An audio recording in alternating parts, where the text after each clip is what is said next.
और राम में सीता दिखाई देगी। एक प्रश्न मेरे पास में आया था, मैं उत्तर दे रहा हूं। रावण जानकी को चुरा करके ले गया तो अशोक वाटिका में ही क्यों रखा, अपने महल में क्यों नहीं ले गया? जो व्यक्ति चुरा के ले जा सकता है तो अपने महल में भी तो ले जा सकता था। रावण के बारे में थोड़ा समझ लीजिए। रावण जानता है कि मैं चोरी किसकी कर रहा हूं, राम यह भी जानता है कि यह पत्नी किसकी है। तामस देह भजन ना हो, रावण जानता है कि मेरा तामसी शरीर है, मैं भक्ति के द्वारा परमात्मा को पा नहीं सकता, लेकिन बलवान मैं बहुत हूं, बल के दम पर परमात्मा को पा सकता हूं। इसीलिए रावण की आज्ञा हो गई थी कि जहां गौशाला दिखाई दे, जहां ब्राह्मणों की बस्ती दिखाई दे, आग लगा दो। और उसका आतंक कितना फैला था। अस्भ्रष्ट अचारा भाषण सारा, धर्म सुनी नहीं कान। रावण का भ्रष्टाचार फैल गया है साहब। जब राजा ही भ्रष्टाचार में लिप्त हो जाएगा तो वहां की प्रजा कैसी रहती होगी। अस्भ्रष्ट अचारा भाषण सारा, धर्म सुनी नहीं काना। तेहि बहुविध त्रासें देश निकासें, जो कह वेद पुराना। उसका सख्त आदेश है, कोई ब्राह्मण का बालक वेद पढ़ता हुआ पाया जाए उसे तत्काल देश निकासा दे दो। आप कहते हैं रावण ब्राह्मण है, ये ब्राह्मणों का भी सगा नहीं था। उस जमाने में जो वेद पढ़ते थे वो ब्राह्मण हुआ करते थे। तेहि बहुविध त्रासें देश निकासें, जो कहे वेद पुराना। वेदों की आवाज जिस आश्रम से आती थी उस आश्रम में आग लगवा देता था, और वेद मंत्र बोलने वाले को देश निकासा देता था, उसका आदेश था। गाय गौट महिषुरपुर जा रहे, गौशालाओं में आग लगाता है, ब्राह्मणों की बस्तियों में आग लगा देता है,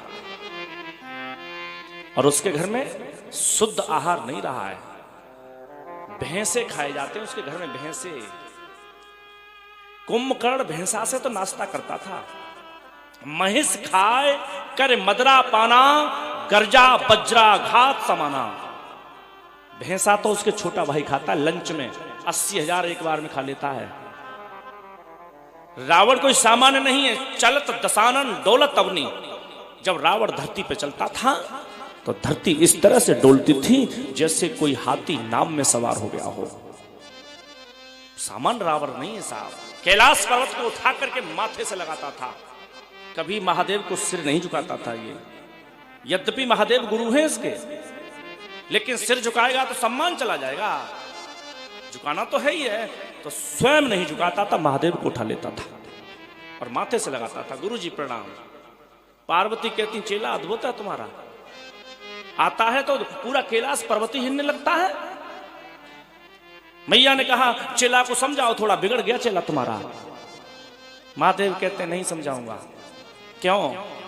कि जिसको समझाने जब मैं जाता हूं तो पहले मेरे मुंह की ओर देखता है, फिर अपने मुंह की ओर देखता है।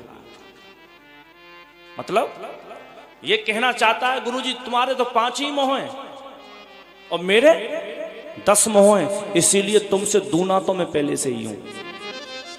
और चेला के दिमाग में ये बैठ जाए कि गुरु से दूना है, वो चेला ज्ञान लेगा। इसीलिए जाता तो कैलाश पर्वत पे है, लेकिन कैलाश पर्वत ही उठा लेता है। एक बार मैया ने कहा औकात दिखा दो इसकी। बाबा ने एक अंगूठे का वजन रख दिया, कैलाश पर्वत के नीचे इसकी बाजुएं दब गईं, भुजाएं दब गईं। हजारों वर्ष तक ये रोता रहा है। पहले इसका नाम दशग्रीव था, 10 कंठ था, रावण नहीं था, लेकिन रोने की वजह से नाम पड़ गया इसका रावण। रावण का अर्थ ही होता है रोने वाला और रुलाने वाला। ये रोता बहुत था। पहले तो आतंक फैलाता था और जब कोई इसे दबा लेता था तो ये रोने लगता था। यद्यपि रावण के बस में सारे देवता हैं, लेकिन कुछ व्यक्ति इसके बस में नहीं है।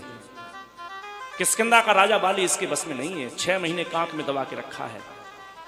पाताल लोक के राजा बलि इसके बस में नहीं है, कान का कुंडल इस पर उठाया नहीं गया था। पाताल लोक में जब ये गया युद्ध के लिए, राजा बलि को ललकारने के लिए, तो बलि अपनी पत्नी के साथ सारपा से खेल रहे थे। आज के जमाने में बोलू तो लूडो, एक गोटी दूर फेंक दी राजा बलि ने और कहा भैया मेरे पास आ रहे हो। रावण आ रहा था उसी रास्ते से। भैया मेरे पास आ रहे हो तो वो मेरी पासे की गोट गिर गई है, उसको उठा लाना। रावण पर पासे की गोटी नहीं उठी है। और एक कथा कहती है कि जब ये बलि के पास गया है पाताल लोक में, तो इसने युद्ध मांगा है। बलि ने कहा युद्ध तो हम करेंगे, लेकिन वो चक्र पड़ा हुआ, चक्र को उठा के लाओ। गोलाकार वस्तु पड़ी हुई थी, उठा लाओ। रावण ने कहा जानते नहीं मैं कैलाश को उठाने वाला हूं। बलि ने कहा ठीक है, मेरा वो चक्र पड़ा, उठा के लाओ। संपूर्ण बल लगाया इस पर, वो चक्र उठा नहीं है। बलि कहता है हमसे युद्ध करने आए हो, तुम पर मेरे बाबा का, मेरे दादा के कान का कुंडल तक नहीं उठा है। तुम पर जिसको चक्र तुम समझ रहे हो, मेरे दादा का कुंडल है कान का, उस कुंडल को पहनते थे दादा। क्योंकि बलि जो है किस वंश का रहने वाला है? प्रहलाद का बेटा है बलि।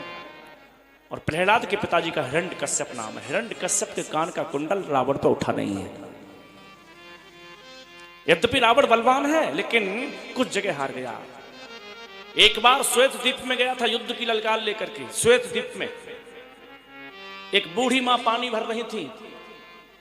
ये जाकर के बड़ी बड़ी बातें करने लगा। बूढ़ी मैया ने इसके पैर पकड़ के फेंक दिया, लंका में आकर के गिरा था।